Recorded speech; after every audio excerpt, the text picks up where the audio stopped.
Assalamualaikum warahmatullahi wabarakatuh. Perkenalkan, nama saya Rahma Intan Bardila dari Universitas Negeri Jakarta, Prodi Pendidikan Guru Sekolah Dasar.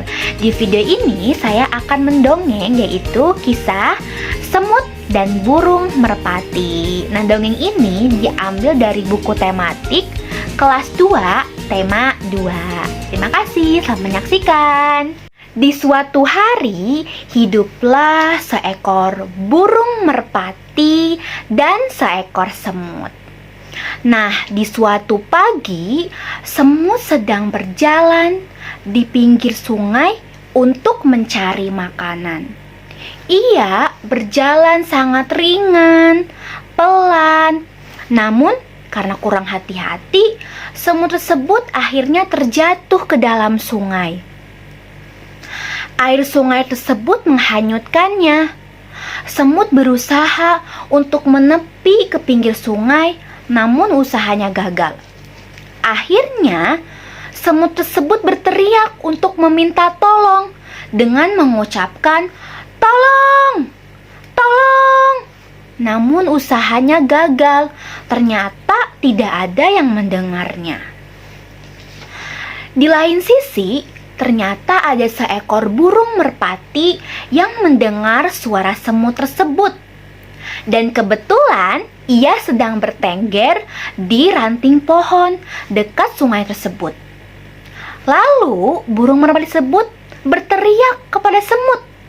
Ia mengucapkan, "Semut, semut, apakah kamu butuh pertolongan? Akan kubantu ya," kata burung merpati tersebut. Akhirnya, burung merpati mencoba untuk memetik daun yang ada di pohon tersebut. Lalu, ia memberikannya kepada semut. Dan akhirnya, semut dapat diselamatkan. Nah, di lain hari, setelah seminggu kemudian, ada seorang pemburu yang mengendap-endap ke dalam hutan. Ia mengendap-endap untuk mencari mangsanya, untuk ditembaknya. Dan kebetulan ada burung merpati yang sedang diam di pohon tersebut. Ia sedang diam saja. Dan pemburu tersebut mengendap-endap terus mendekati burung merpati tersebut. Dan ternyata kegiatan yang dilakukan oleh pemburu tersebut terlihat oleh semut. Ia memanggil burung merpati dan berteriak, "Burung merpati, ada pemburu yang akan menembakmu." Namun usahanya gagal. Burung merpati ternyata tidak mendengar suara dari semut. Lalu semut mencoba untuk berteriak lagi, "Burung merpati, burung merpati," tetapi usahanya gagal lagi.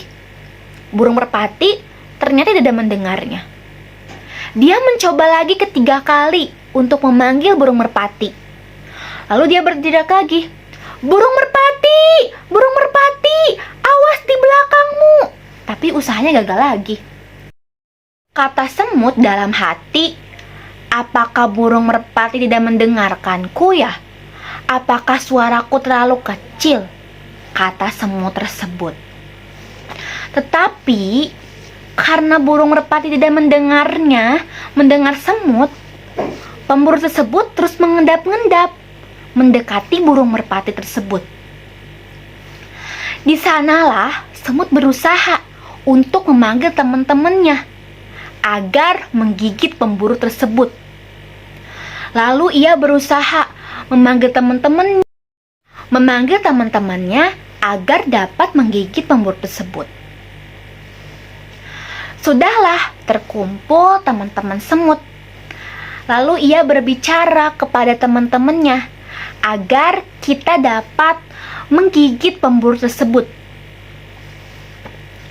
Nah, pemburu tersebut ternyata sedang berusaha untuk menembak burung merpati.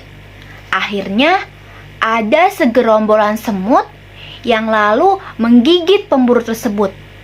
Sehingga kegiatan menembak burung merpati tidak terjadi karena dia berusaha untuk melepaskan semut-semut yang ada di sepatunya. Nah, ternyata burung merpati melihat perbuatan dari si semut tersebut. Lalu ia berusaha untuk terbang dan menghindari pemburu tersebut. Nah, teman-teman, setelah kejadian itu, ternyata burung merpati dan semut bertemu tidak sengaja di pinggir sungai. Lalu dari kejauhan, burung merpati berterbangan sambil tersenyum kepada semut. Dan semut berjalan sambil tersenyum kepada burung merpati. Akhirnya mereka bertemu. Dan mereka mengucapkan terima kasih satu sama lain. Kata burung merpati, "Terima kasih ya semut, engkau telah menolongku. Jika engkau tidak menolongku, aku pasti telah ditembak oleh pemburu tersebut." Dan semut juga mengucapkan terima kasih juga kepada burung merpati. "Burung merpati, terima kasih juga ya, engkau telah menolongku agar aku bisa selamat dari sungai tersebut. Kalau tidak ada engkau, aku mungkin tidak akan selamat," kata semut tersebut. Akhirnya, keduanya menjadi sahabat. Burung merpati dan semut menjadi sahabat. Mereka akhirnya saling berpelukan dan mereka menjalani hidup sebagai seorang sahabat. Nah, teman-teman, kira-kira apa sih yang dapat kita ambil dari dongeng tersebut? Iya, betul sekali. Nah, dari dongeng tersebut menceritakan bahwa kita itu harus saling tolong-menolong karena kita merupakan makhluk sosial yang butuh pertolongan dari manusia lain. Untuk itu, ayo teman-teman, kita harus saling tolong-menolong ya dalam kehidupan agar kita berkah ke depan. Terima kasih. Wassalamualaikum warahmatullahi wabarakatuh.